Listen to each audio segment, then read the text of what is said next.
Pessoal, boa tarde. Tudo bem? Tudo bem com vocês?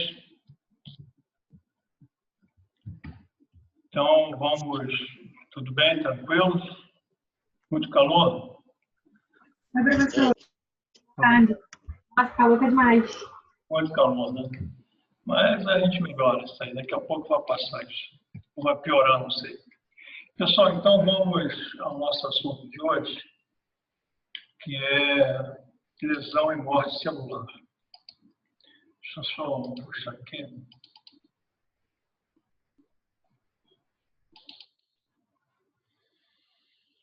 Então, eu trouxe para vocês a bibliografia do livro, né? Vocês estão vendo aí?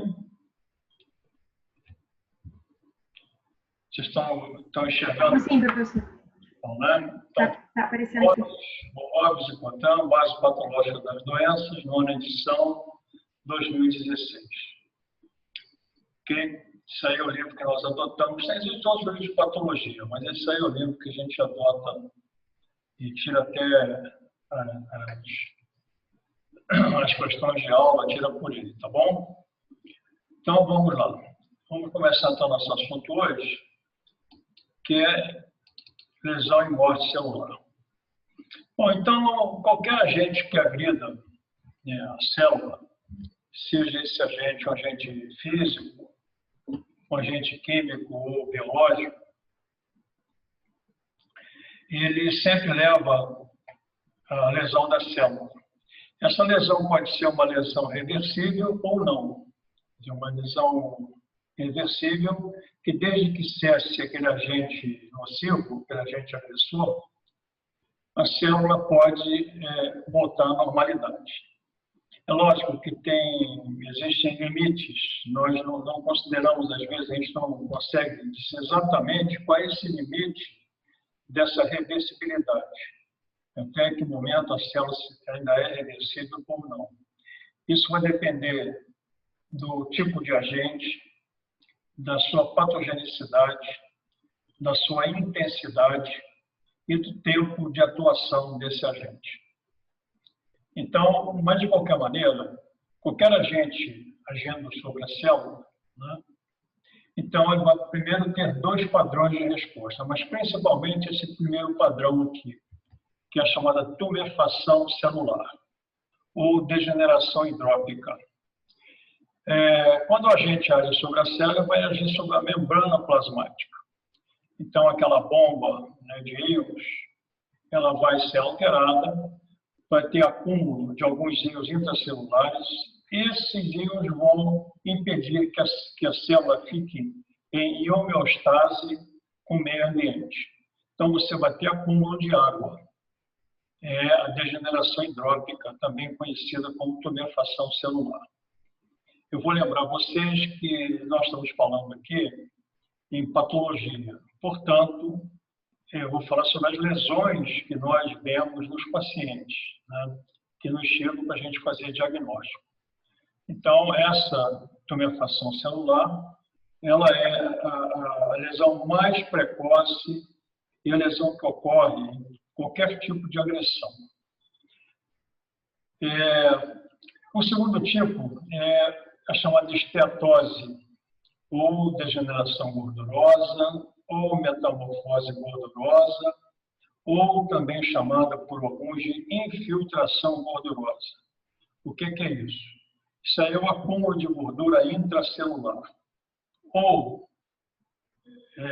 por alteração do próprio metabolismo da célula, ou então por oferta excessiva da gordura que não consegue ser metabolizada. Então, exemplos dessa degeneração gordurosa, o exemplo mais comum que nós temos é o alcoolismo. Então, essa esteatose, o alcoolismo costuma agir tanto no coração quanto no fígado, levando, então, a chamada esteatose.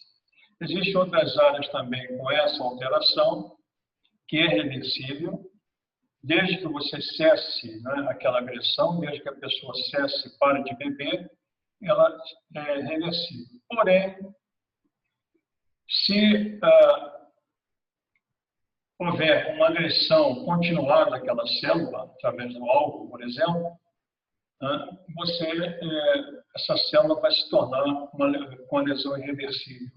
Então, vai levar à morte celular. E aí não se consegue mais voltar à normalidade. Em alguns casos, dependendo do tempo, né, da ação desse álcool, essa célula fica irreversível, mesmo essa esteatose. Você não consegue dizer se aquela esteatose vai voltar à normalidade ou não. E a tendência, então, é a morte celular e tem outras consequências mais graves, né, para o indivíduo. Então, eu vou começar mostrando alguns exemplos. Aqui, uma imagem de um hepatócito normal à esquerda, né? O fígado é uma célula que ela é lesada quase que constantemente, porque tudo que a pessoa come, absorve, é metabolizado em grande parte no fígado. Para vocês terem uma ideia, o álcool, 80% do álcool ingerido é metabolizado no fígado, ou pelo menos o fígado tenta metabolizar. Somente 20% não passa através do metabolismo hepático. Então, quando existe essa agressão, a célula sofre. Mas aqui, inicialmente, nós vamos ter uma lesão de tumefação, né, de degeneração hidrópica.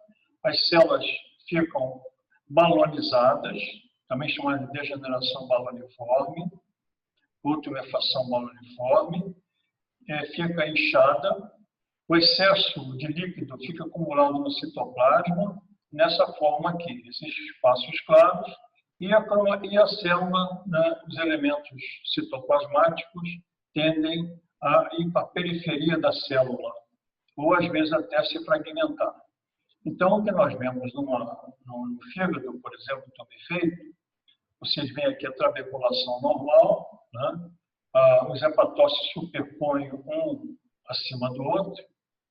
Existe essa estrutura hepática normal, com sinusoides de vermelho, e aqui, nessa tumefação, você praticamente não vê mais sinusoide. Fica completamente inchado, completamente demasiado, com grande quantidade de líquido, grande quantidade de água no citoplasma. Esse hepatócito tumefeito ocorre não somente em álcool, mas principalmente nas chamadas hepatites virais. Existe um grupo de vírus que são chamados vírus hepatotrópicos, os vírus da hepatite, que são divididos em 5 tipos de vírus diferentes. Vírus da hepatite A, da hepatite B, da hepatite C, da hepatite D e da hepatite E. Todos eles, no primeiro momento que a infecção do vírus no hepatócito, todos eles têm esse mesmo padrão de ação. Formam essa tumefação ou essa degeneração hidrópica. Então, os hepatócitos, nesse momento, ficam edemaciados, ficam inchados. Depois vai acontecendo algumas outras alterações ao longo da infecção. Vai depender muito do tipo de vírus. Por exemplo, o vírus da hepatite A existe e da hepatite E. Eles são vírus que têm um segmento clínico benigno, né? Você tem um determinado tempo de infecção e quase sempre a pessoa se cura completamente. O fígado volta à normalidade. Mas os vírus da hepatite B, da hepatite C e da hepatite D, a tendência é ele passar por essa fase aguda, recente, de tumefação e de outras lesões e caminharem para uma lesão crônica, caminharem para a cronicidade. Então, isso vai depender muito do vírus. Temos outros vírus hepatotrópicos também, mas esses são os principais. Temos, por exemplo, o vírus da febre amarela, que também atua lesando o hepatócito.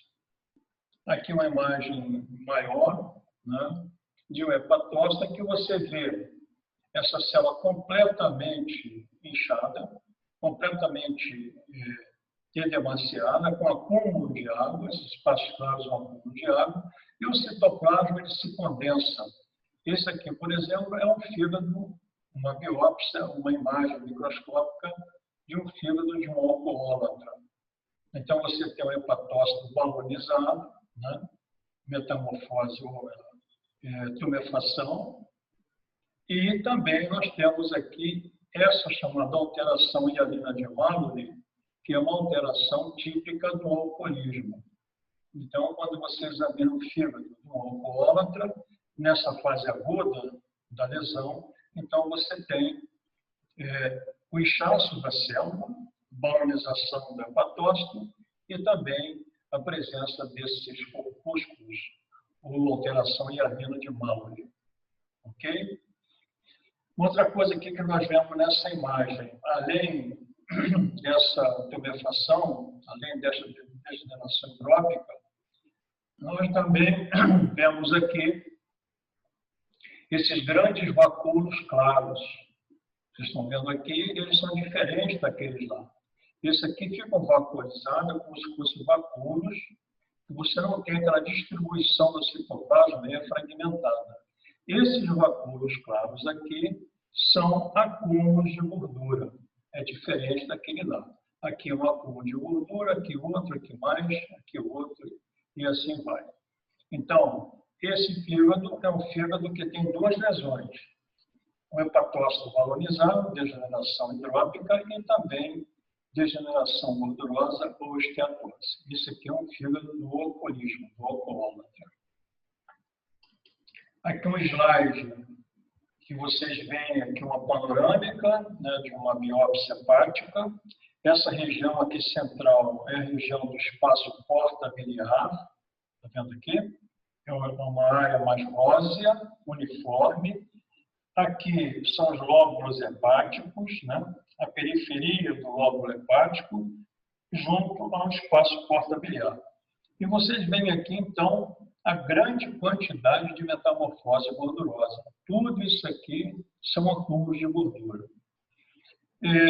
Eu falei a vocês que essa metamorfose gordurosa, né, ela é regressível, pode regredir desde que o paciente pare de ingerir álcool. Mas tem algumas doenças, existe uma chamada degeneração gordurosa hepática não alcoólica, que são doenças metabólicas. Por exemplo, diabetes mellitus, do tipo 2, pode causar isso no fígado também.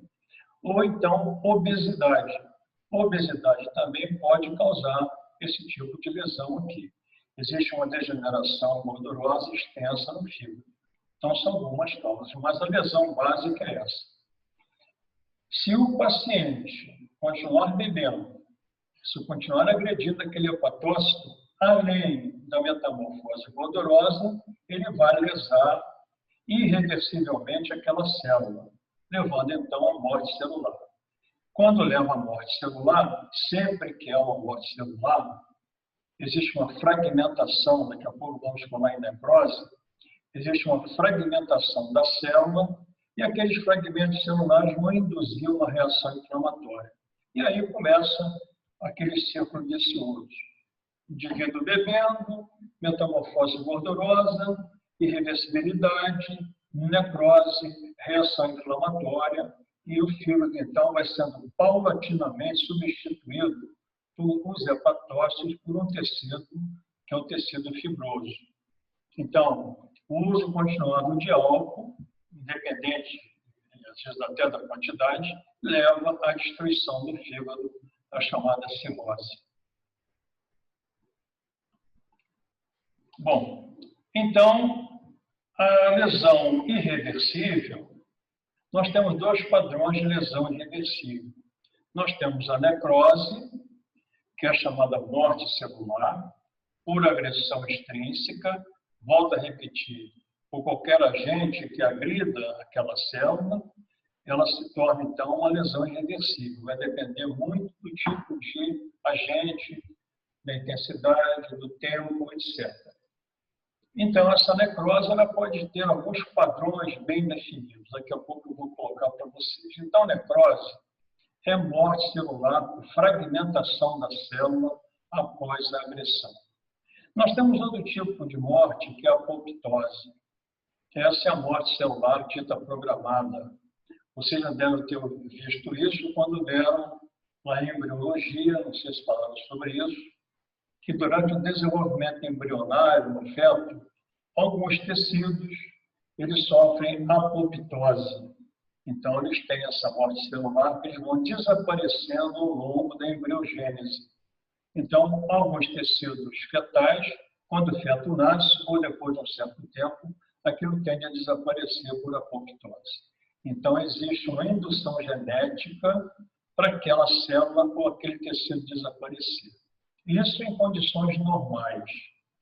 Mas existe também a apoptose em condições patológicas.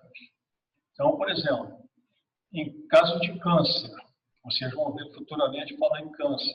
Então, as células cancerosas, quando elas começam a se proliferar de maneira anárquica, de maneira incontrolável, elas tendem a fugir desse processo de morte natural aqui. Então, aquela proliferação da célula cancerosa, ela tenta driblar a apoptose. Então, diz o seguinte, que a célula cancerosa, ela bloqueia os genes que induzem a apoptose, já que a apoptose é uma morte, né, por programação genética. Ok?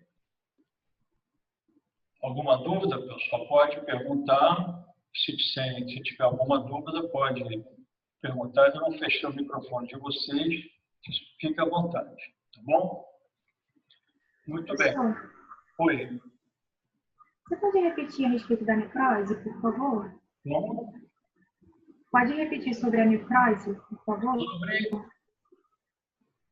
Vamos lá. Sobre o quê? Podia falar um pouquinho mais alto? Quem está falando? Oi, eu, Marina. Está me ouvindo agora? Você? Repetir sobre o quê, Marina? Sobre a necrose, por favor. A necrose, sim, claro. Isso. A necrose é uma morte celular, né, devido a vários fatores de agressão. Né? Então, na verdade, a necrose não é uma morte celular por indução genética, programada geneticamente. A necrose é uma morte por agressão. A necrose, quando a célula é agredida, inicialmente entra naquele processo que nós falamos de degeneração, ou a degeneração hidrópica ou gordurosa, ou até mesmo alguns outros tipos de degeneração menos comuns. Caso continue a agressão, ou se aquele agente agressor for extremamente violento, muito patogênico, ele vai lesar rapidamente a célula. Então, essa célula vai entrar em necrose, às vezes passando de maneira muito fugaz por degeneração hidrópica. Entendeu? Aí a célula é fragmentada, a membrana celular é fragmentada, existem lesões, por exemplo, mitocondriais, uma série de lesões intracelulares, lesa a membrana citoplasmática, todo aquele conteúdo celular é liberado naquele meio em torno ali, no meio ambiente daquela célula. Ali você vai ter liberação de enzimas, de uma série enfim, uma série de situações que vai ser liberada e você vai provocar, então, uma reação inflamatória. Então, a necrose, sempre ela provoca uma reação inflamatória. Sempre, porque ela se fragmenta. A apoptose, a célula não se fragmenta. Ok, Mariana? Esclarecer? Tá ótimo, esclareceu sim. Obrigada, professor. Esse próximo slide, nós trouxemos aí para vocês compararem uma célula normal com uma morte por apoptose e uma morte por necrose, por agressão. Então, quando nós temos uma morte por agressão extrínseca, ou com agente qualquer, já falei, biológico, físico, químico, etc., você tem agressão aos elementos intracitoplasmáticos, até também o núcleo. Então, vai se fragmentando esses elementos. A membrana citoplasmática vai criando bolhas, e essas bolhas, então, vão se romper. Quando há ruptura, tudo aquilo ali vai cair naquele ambiente, naquele meio extracelular, ou naquela matriz extracelular. Então, vai haver uma digestão enzimática e extravasamento do conteúdo celular, levando, então, a uma inflamação. Então, a necrose tem esse padrão aqui. Agressão, digestão enzimática, fragmentação da membrana celular, liberação de tudo naquele meio ambiente, então você vai ter uma indução de reação inflamatória. Já a apoptose é diferente. Você tem a indução apoptótica geneticamente na célula. A célula, então, ela vai havendo uma cariopicnose, vai reduzindo o tamanho do núcleo vai ficando encoberto. Oi? Ah, não é nada da combustão. Então, esse núcleo vai ficando carpilhado, vai ficando essas células. Só esqueceram. Ter mais curvos, ter mais sério, a gente no ano que vem, a gente vai ajustando isso. Oi? Né? Está uma aula atual. Acho que está com o áudio ligado errado, professor. De acordo com Reinaldo. Pessoal, por favor. Aí vamos criar o quarto ano. Gente, o quarto ano é como se um foi reprovado. Pessoal, ele tem que fazer aquilo tudo de novo. Alô? Não é solução. Não é solução, não. Não tem que Pessoal, perguntar, né? alô? A gente vai testar. Quem tem comorbidade e tal, eles vão contratar GLP. Eu tenho problema de hipertensão. Olha só. Não é demais, é uma cura normal. Reinaldo. Né? Eu já tive Controla pior. com remédio. Eu tive pior. Eu cheguei no consultório, isso é de escola. É o estresse. Reinaldo. Oi? Estou pensando em 19. Professor, você não consegue colocar ele mudo? Oi? Vou ligar para a televisão para ele. Isso. Tá bom, então. Agora nós vamos no chat aí, tá bom? Qualquer coisa, vamos no chat, depois eu vou responder ao final da aula, ok? Então, a morte por apoptose é isso. Você tem, existe uma cariopicnose, fragmentação nuclear, a célula não se rompe, existe, então, a formação de fragmentos do núcleo com fragmentos, né, da própria célula, eles vão se isolando, vai formando o chamado corpo apoptótico. Esse corpo apoptótico ele não induz a reação inflamatória, por quê? Porque a membrana celular está íntegra. Ela está íntegra. Então, ela estando íntegra, não induz a inflamação. O que ela induz é o seguinte, ou uma célula da própria célula que entrou em apoptose do lado, ela fagocita esses restos ou esses corpos apoptóticos. Isso é comum no fígado, por exemplo, em casos de hepatite virais, além da própria necrose que vai ter, você também pode haver uma indução de apoptose. Então, a célula hepática pode fazer corpos apoptóticos e o próprio hepatócito lá, através do processo de modificação, ele vai fagocitar os corpos apoptóticos. Ou então, um macrófago vai lá e fagocita, né, aquele corpo apoptótico e destrói aquele resto de corpo apoptótico ali. Então, a apoptose, volto a repetir, não induz reação inflamatória. A necrose induz, ok? Então, vamos lá. Então, nós vamos ver aí os padrões de necrose. Então, nós temos esses padrões de necrose aqui. Vou falar um por um, pausadamente, para depois nós vermos as imagens deles todos aí. Então, vamos lá. Necrose de coagulação, também chamada de necrose isquêmica. Você deve ter visto isso com a professora Marina na semana passada, quando ela falou, deu aula prática e deve ter dado necrose para vocês. Então, necrose de coagulação é a isquemia, necrose isquêmica. Por que se chama necrose de coagulação? Porque, normalmente, a isquemia ela é abrupta. Quando a célula morre numa isquemia, ela morre de maneira abrupta. Então, não tem tempo, às vezes, de todo aquele arcabouço, né, que está ali para segurar aquelas células, ele também se fragmentar. Você sabe que um tecido ele tem um arcabouço para se sustentar.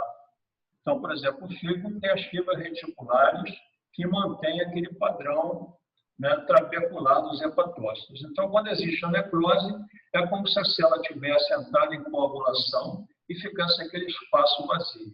É também chamado de necrose isquêmica. Coagulação por isso. que é uma situação repentina, às vezes. Necrose liquefativa. Necrose liquefativa, diferentemente dessa de coagulação, o tecido se liquefaz. As células se liquefazem e quase sempre essa necrose liquefativa é dada por ação bacteriana, ação viral, algum tipo de vírus que leva aquilo ali. Então, liquefaz-se às vezes, né, só com líquido mesmo, né? Ou então existem algumas bactérias biogênicas liquefazem-se formando pus. Então, o pus, por exemplo, é um tipo de necrose liquefativa. Então, a necrose fica liquefeita. Fica uma área purulenta, uma área de necrose. Ok? Necrose gangrenosa. Gangrenosa, a gangrena ou gangrenosa, é um tipo de necrose isquêmica. Só que a necrose gangrenosa, ela ocorre mais em tecidos superficiais que entram em contato com o ar ambiente. Então, por exemplo, nós vemos gangrenas no pé, gangrena nos dedos. Às vezes, essa gangrena ela pode se infectar. Então, a gangrena, por estar em contato, né, com o meio de ar, ela fica dessecada, o tecido fica sem vitalidade, com pouco líquido, com pouca água. Então, tende a tomar uma coloração enegrecida, a gangrena por isso, em contato com o ar e também dessecando, por dessecação. Se essa gangrena ela for colonizada por bactérias, então nós vamos chamá-la de gangrena úmida. Se não for colonizada por bactérias, nós a chamamos de gangrena seca. Então, gangrena seca é a gangrena sem infecção bacteriana. Gangrena úmida é gangrena com infecção bacteriana. E existe também alguns tipos chamados de gangrena gasosa, alguns subtipos. Gangrena gasosa é a gangrena úmida dos germes que produzem gás, daí o nome de gasosa. Ok? Essa outra necrose, necrose gaseosa, tem esse nome porque o aspecto dela, macroscópico, quando você a vê na macroscopia, tem um aspecto de caseum, aspecto de queijo, ou daquele caso antes do queijo ser feito. Então, é um aspecto esbranquiçado, amolecido. Parece com queijo, com caseum, daí o nome de caseosa. Essa necrose ocorre na tuberculose. É típica da tuberculose.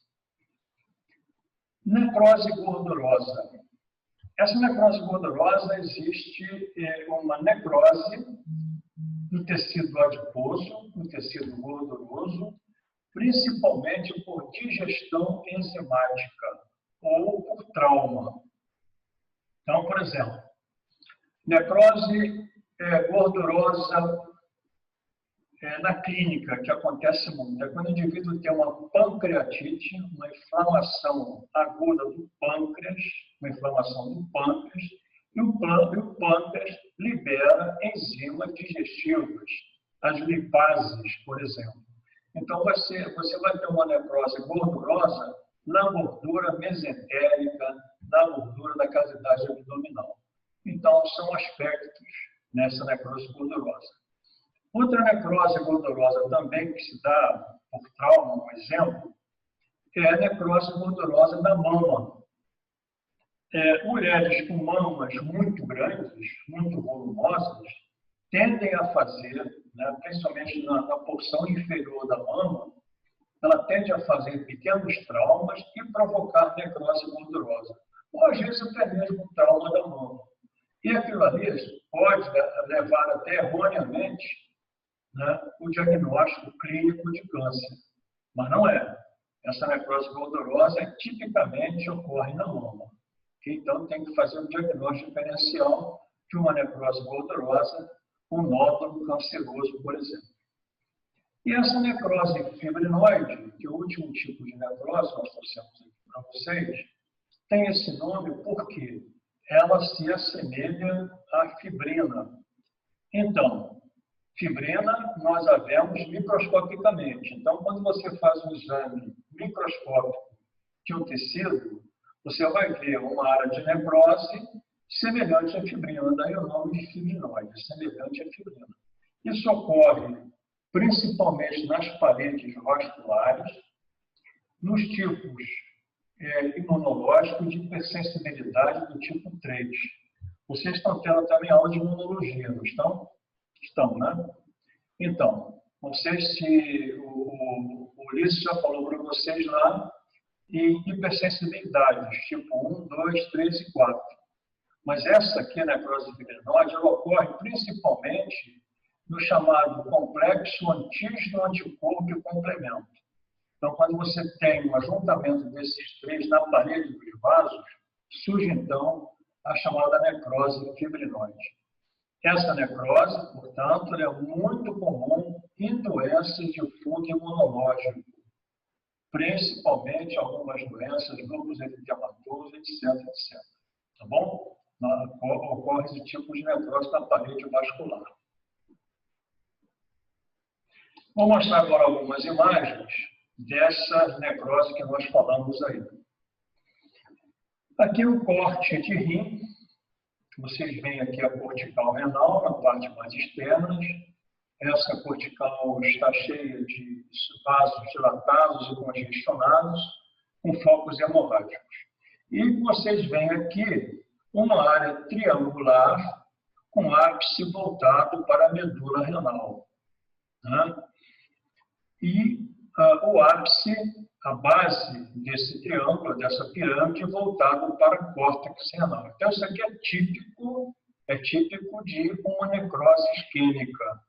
Você tem um bloqueio isquêmico aqui, um trombo, ou mesmo um êmbolo, bloqueia a circulação, forma, então, esse tipo de necrose isquêmica. É como se o rim tivesse, naquele momento, ele parou de funcionar, ele fica inicialmente avermelhado, depois ele vai tomando esse tom mais claro, ficando branco. Quando acontece isso aqui é chamado infarto branco. Então, infarto é toda a morte isquêmica, toda a necrose isquêmica é um infarto. Principalmente quando você tem uma trombose ou uma alteração de vasos.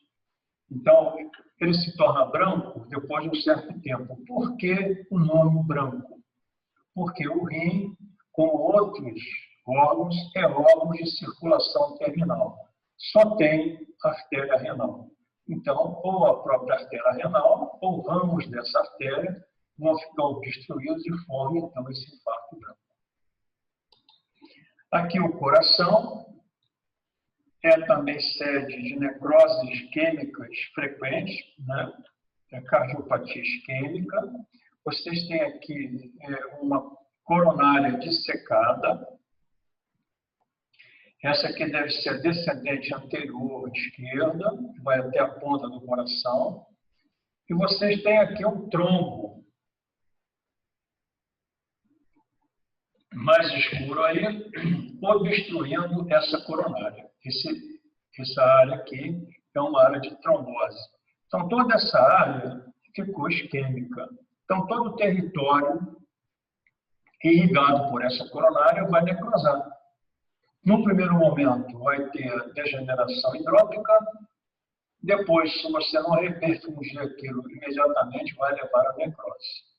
Então, a área de necrose está aqui, olha, na ponta do coração. Tudo mais escuro aqui é necrose. No primeiro momento, volto a repetir, ela tem uma cor escura. Esse aqui é um infarto recente, infarto agudo. Não teve tempo de formar aquela área brancacenta. Ou, se o indivíduo não morrer, se ele não morrer, ele vai, com o tempo, o coração vai cicatrizar, ele vai curar aquela área de necrose. Vocês sabem que a fibra muscular cardíaca, ela não se regenera, né? Ela é uma fibra, ela é uma célula dita permanente. Então, não tem regeneração. Aqui tudo teve necrose. Tudo isso aqui foi necrose. No primeiro momento, foi uma necrose mais ou menos igual esse tipo aqui, um pouco avermelhada. Depois, o paciente não morreu, houve um infarto, ele se curou do infarto e ficou, então, essa área brancacenta, que é o infarto branco do miocárdio. Necrose, portanto, isquêmica. Aqui, para a gente ver uma microscopia, né, de um infarto, como eu disse a vocês, quando tem a necrose isquêmica, sempre fragmenta tudo. Às vezes você tem umas células ainda, como se fossem células normais. Essa aqui é a coagulação, a célula não ficou, desapareceu completamente. E você tem uma grande reação inflamatória em tudo. Então, volto a repetir. Necrose, qualquer tipo de necrose, sempre leva a uma reação inflamatória. Aqui está o exemplo. Existem várias fases de uma necrose no coração, no caso do infarto miocárdico, mas sempre você tem uma reação inflamatória tentando digerir aquelas células lesadas necrosadas. Aqui um outro aspecto de uma reação inflamatória, as células aqui necrosadas, você já não vê estriação de ligação, não vê mais nada, só vê aqueles fantasmas celulares, reação inflamatória e também focos de hemorragia. Então, esse é o padrão da necrose isquêmica. Aqui, novamente, necrose isquêmica. Aqui é um corte de pulmão, também com necrose isquêmica. Se vocês observarem, é sempre com esse padrão triangular, olha só. A base do triângulo é periférica, voltada para a pleura, e o ápice é para o interior do pulmão. Outra observação, no pulmão, o infarto, quando ocorre através de uma embolia pulmonar, eles dão um tipo de infarto chamado infarto vermelho. Por que infarto vermelho e não infarto branco? Porque o pulmão é órgão de dupla circulação. Então, vocês têm ligação pela artéria pulmonar e pelas artérias brônquicas. Então, quando você tem órgão de dupla circulação, ou com muita anastomose, né, arterial, você tem sempre esse infarto dito vermelho, necrose hemorrágica, o infarto hemorrágico, também é chamado. Mas sempre necrose isquêmica. Esse outro pulmão, a mesma coisa. Essa grande área de necrose, aqui a expulsão foi aqui, na porção interna do pulmão, e a base na periferia. Aqui, ele ficou negro porque esse é um pulmão já fixado pelo formol. Quando existe fixação pelo formol, o sangue ele se torna negro na fixação. O infarto que vê-se com bastante frequência e que às vezes é causa de óbito intraútero são chamados infartos placentários. Olha aqui. Então, isso aqui é o corte de placenta, tudo aqui é uma placenta, e aqui é um infarto branco placentário. Então, necrose isquêmica da placenta. Se você tiver só um infarto placentário único, às vezes o feto nasce sem nenhum problema. Mas se você, imagina você tendo vários infartos, às vezes microinfartos nessa placenta. A placenta, então, vai se tornar insuficiente e, às vezes, é causa de morte fetal intraútero. Ok? Então, frequentemente também nós vemos isso. Aqui uma imagem microscópica de uma placenta. Aqui você tem as vilosidades coriais ainda preservadas nessa região. E aqui em torno as vilosidades já completamente necrosadas. Portanto, necrose isquêmica. Necrose por ausência de vascularização, de aporte sanguíneo. Aqui, uma necrose também, que essa necrose é extremamente difícil, não é muito difícil, mas ela é um pouco rara até. Essa necrose ela ocorre nas suprarrenais, aqui uma suprarrenal e aqui outra suprarrenal. Vocês veem, ela está toda enegrecida. Isso aqui ocorre muito em septicemias. Então, choques sépticos quase sempre leva ou pode levar, se não for curado, o quê? A isquemia da suprarrenal e a morte do paciente. Então, ele entra em insuficiência suprarrenal e é igual ao óbito. Aqui uma imagem da suprarrenal, completamente necrosada na sua porção mais externa, que é a porção glomerular. Vocês também podem ver que na porção fascicular, ou mesmo na reticular, também sangramento. Mas na porção glomerular, que é a porção mais externa da córtex suprarrenal, está completamente necrosada por isquemia. Aqui, uma necrose isquêmica que nós vemos com bastante frequência, não sei se a professora Marina mostrou para vocês na aula prática, é a necrose intestinal, ou infarto intestinal, a necrose isquêmica intestinal. Isso é um quadro extremamente grave, que se não for feito o diagnóstico a tempo, o indivíduo vai entrar em choque, as bactérias dentro do intestino, aqui intestino delgado, elas vão começar a proliferar, vão formar, então, uma septicemia por proliferação bacteriana. Então, vocês têm que fazer um diagnóstico e quase sempre retirar imediatamente essa cirurgia de urgência. Não pode aguardar, tem que botar na sala e operar. Só para a gente ter uma diferença, aqui está o intestino necrosado, necrose isquêmica, necrose vermelha, porque o intestino mesentérico tem muita circulação colateral. Então, dá também esse tipo de necrose isquêmica. E aqui, as alças intestinais vivas ainda, viáveis, normais. Então, chega um certo ponto que dá necrose, mas outras áreas têm as alças normais, não foram afetadas.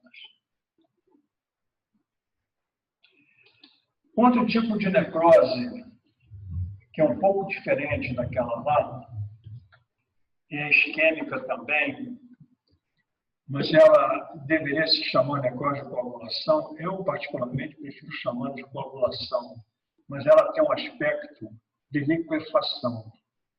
Por quê? É também por obstrução de vasos cerebrais, mas o cérebro, pessoal, ele não tem reticulina para sustentar. O cérebro não tem fibra reticular, não tem fibroblasto, não tem colágeno. Então, o que ele tem é glia, são fibrilas gliais.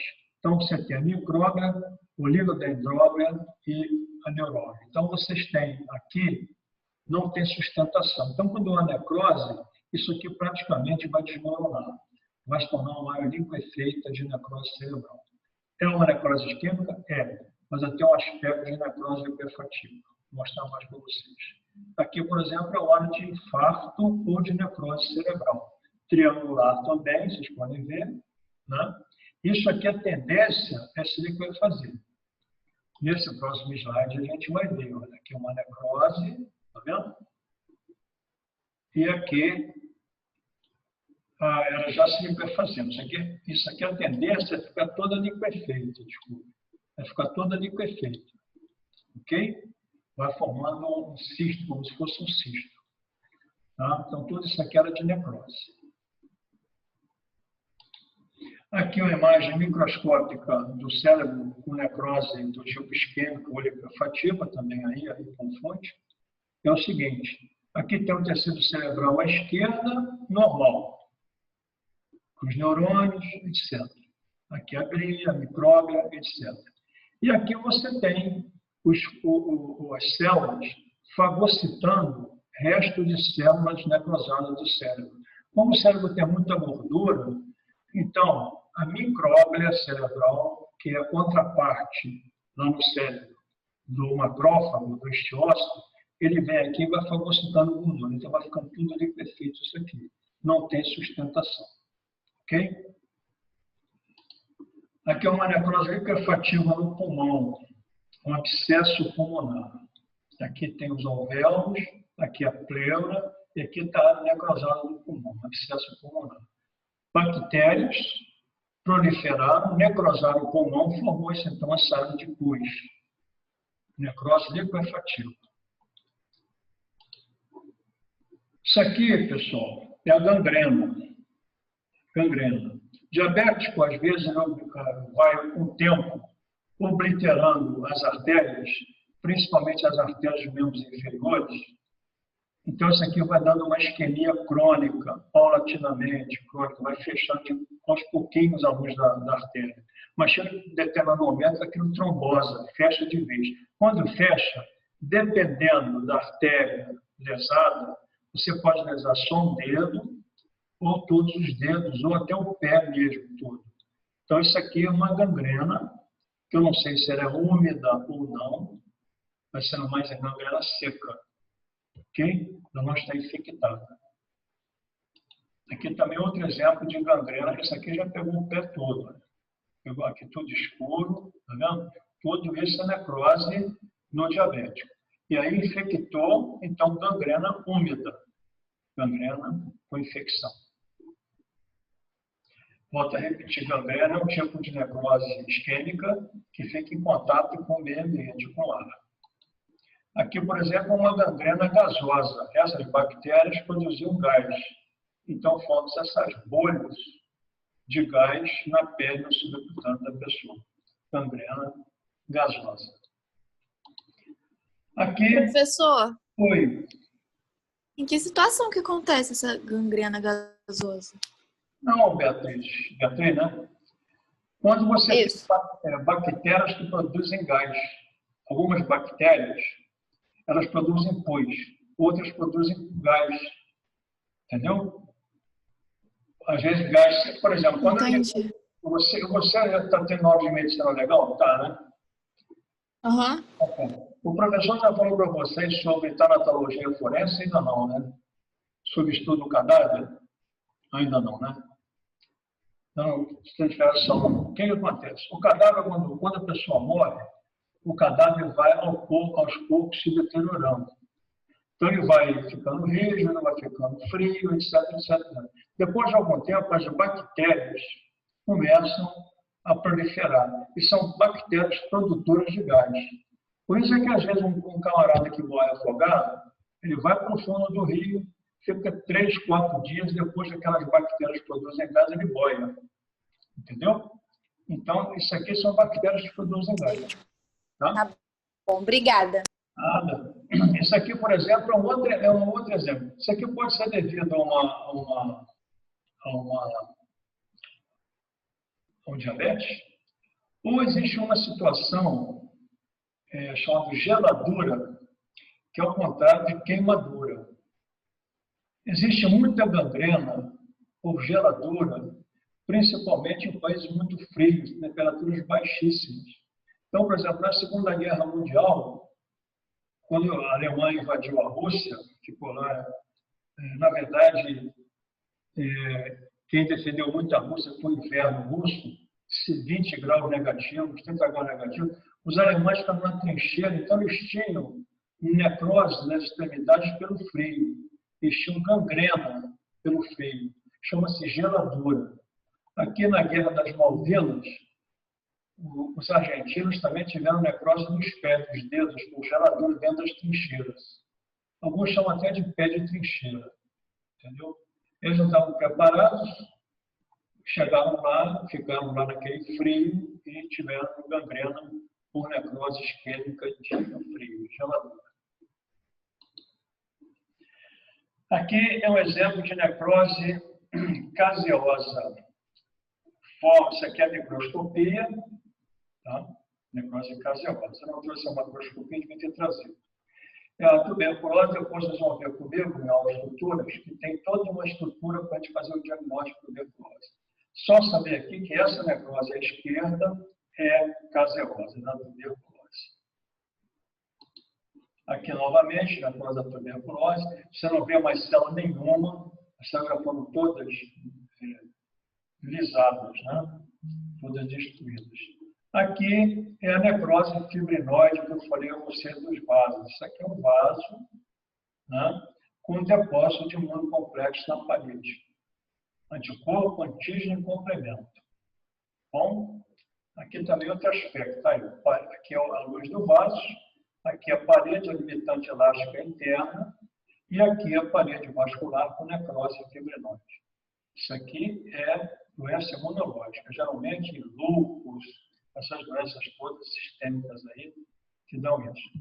Essa imagem aqui, isso aqui é um pâncreas que teve uma pancreatite aguda. Olha a imagem da necrose gordurosa do pâncreas. Olha, várias pequenas áreas de necrose com digestão das lipases, digestão das enzimas pancreáticas.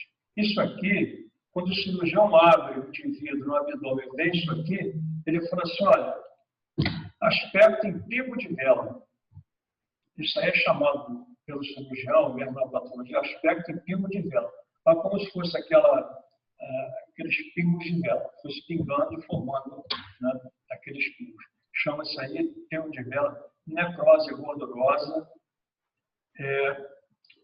e pâncreas. Okay?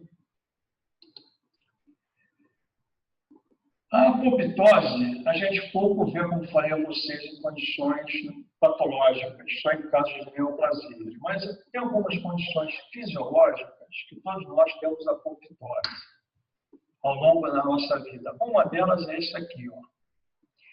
É o linfonodo, o folículo linfóide. O centro germinativo do folículo linfóide, que eu estou passando aqui com a seta, ele contém centroblastos ou linfócitos imaturos, que ainda estão para ter memória. Então, quando você não usa aqueles linfócitos, o que acontece? Eles vão ser induzidos à morte. Então, vou passar o próximo aqui. Então, nos linfonodos, nós vemos isso aqui, ó. Um macrófago fagocitando corpos apoptóticos. Aqui está o núcleo do macrófago e aqui vários corpos apoptóticos de um linfócito que foi induzida à apoptose. Ok? Alguma dúvida aí, pessoal? Está tranquilo? Estão tranquilos? Tudo bem, Beatriz? Mariana, tudo bem? Alguém mais? Rafael? Que isso, então, é nosso assunto de hoje, pessoal. Tá? Então, nós vemos aí os tipos de necrose, as degenerações, isso aí que a gente ia mostrar para vocês. Isso aí, pessoal, é prato do Professor, patologista. Pode falar. você pode falar mais um pouco sobre a apoptose, por favor? Sim. A apoptose é o seguinte. A apoptose é chamada morte celular programada ou induzida geneticamente. Então, tem duas situações, mas algumas situações de apoptose, como eu falei no início. Alguns tecidos embrionários, que você vai desenvolvendo no embrião, vai se dividindo, alguns tecidos não vão ser usados, então eles vão entrar em apoptose. A própria genética programa aqueles tecidos para entrar em apoptose e desaparecer. Na vida adulta, pós-natal, vida adulta, ou você tem as neoplasias, que também pode tentar, porque a apoptose é o seguinte, a apoptose ela sempre tem apoptose. Então, vamos entender aqui. A célula hepática. A célula hepática é uma célula dita,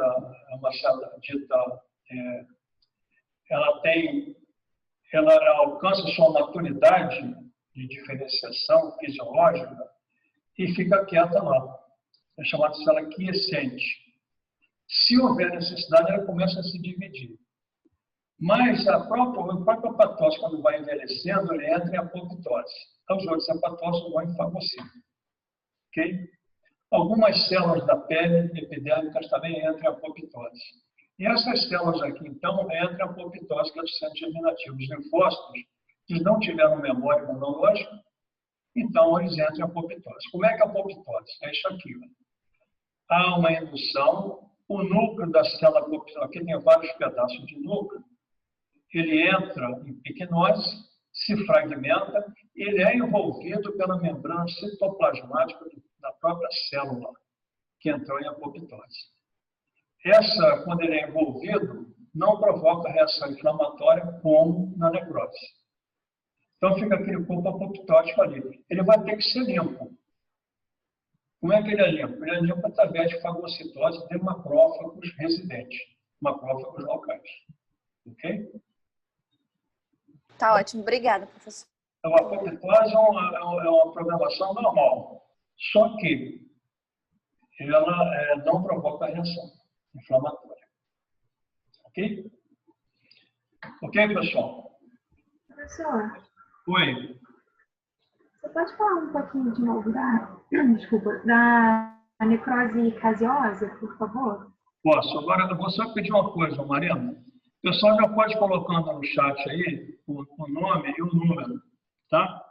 Está no final da aula, então, eu pegar a frequência. Você quer saber sobre a necrose caseosa? Necrose caseosa. Isso. Necrose caseosa é o seguinte, é um tipo de necrose de coagulação que ocorre especificamente na tuberculose. Então, ela é diagnóstico de tuberculose. Tá? Então, existe uma necrose de coagulação da tuberculose. Tem esse nome caseosa, porque quando você examina um pulmão com tuberculose, você pega o pulmão de um cadáver, você corta o pulmão, você vê uma área de necrose como se fosse um queijo, um aspecto caseoso, de caseum. Daí o nome de caseosa, vem do queijo. Ok? É isso aí. Microscopicamente, você vê cada aspecto. É uma necrose amorfa, não tem célula nenhuma, e tem sempre uma reação inflamatória em torno, por ela ser necrose. Mas então ela só acontece na tuberculose? Tem algumas micobactérias atípicas, que não são da tuberculose, que pode eventualmente provocar a necrose caseosa, mas são raras. Então, a tuberculose tem um tipo de reação bem específica. Eu, quando vou dar uma aula para vocês de tuberculose, vocês vão ver direitinho como é que é a necrose caseosa, como é que é a reação para você fazer o diagnóstico da tuberculose. Tá bom? Ok, professor, obrigada. Mais alguma coisa? Pessoal? Já jogaram a frequência aí?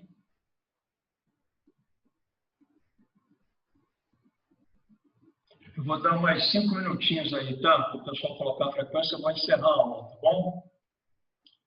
Ok, pessoal? Ótima aula, professor. Obrigada. Mano, boa tarde. Obrigada pela aula, professor.